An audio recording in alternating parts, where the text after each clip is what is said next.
Good evening. It's Friday, August 4th. We're going to start our reading. Okay, hello everybody. It is finally Friday. And I'm here at the camper still, and Beth is at home watching on the box. Anybody? Let's see, there she is, right next to the cornflakes again. Hi.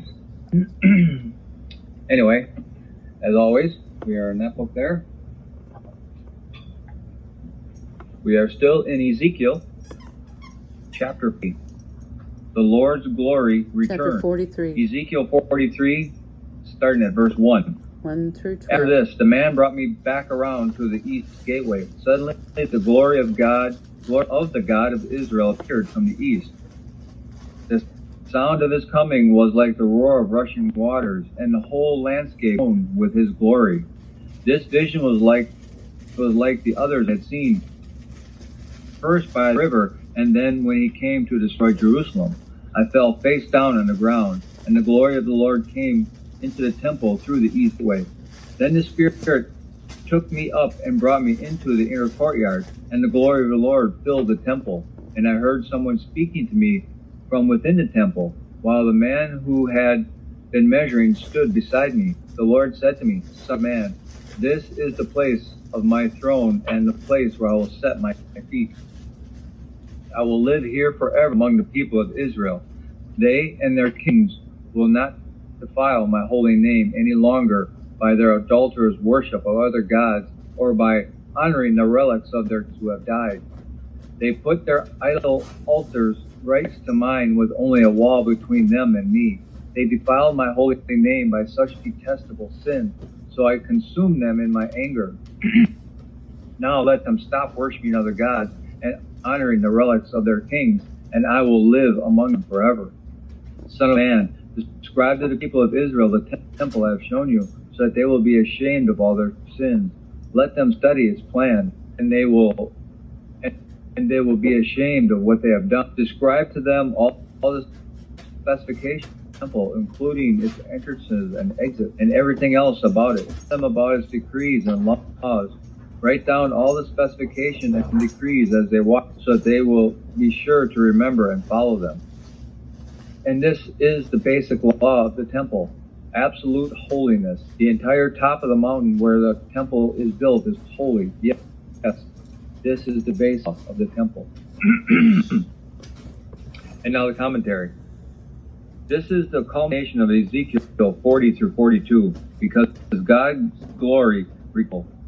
It reverses the negative tone of the book and serves as a fitting end for all the passages dealing with the blessings reserved for the restored remnant. All true believers should long for a moment when God's name will finally be glorified and he will live among his people forever. In Ezekiel 11:23, God's glory stopped over the Mount of Olives to the east of Jerusalem before leaving the city. This prophesied that his glory would also return from the east. It was completely devastating for Ezekiel when God's glory departed from the temple, but he was overwhelmed with awe and joy beyond expression when he saw God's glory return. The Kibar River connected with the Euphrates River and was the location of a Jewish settlement of exiles in Babylonia.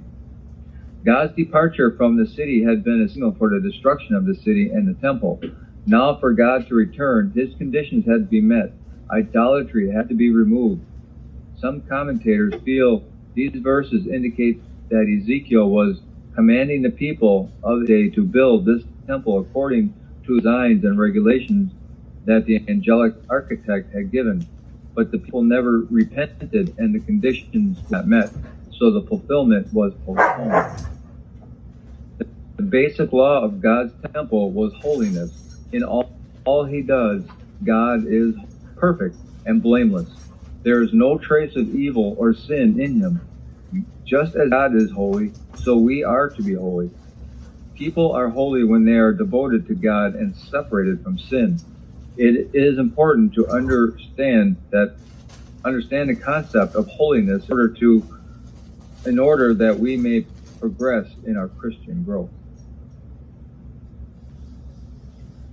It's a hard, impossible standard to be holy as God is holy. But thankfully, Christ was. Right. And he imparted hisness to us and took our sin from us so that we would be able to stand in front of God later as holy as he is. So that is the wonderful gift that God has given to us for free. And all we have to do is it. And then we will be later, after we are in heaven, we will be holy as Jesus because he gave us his holiness. So, That's true.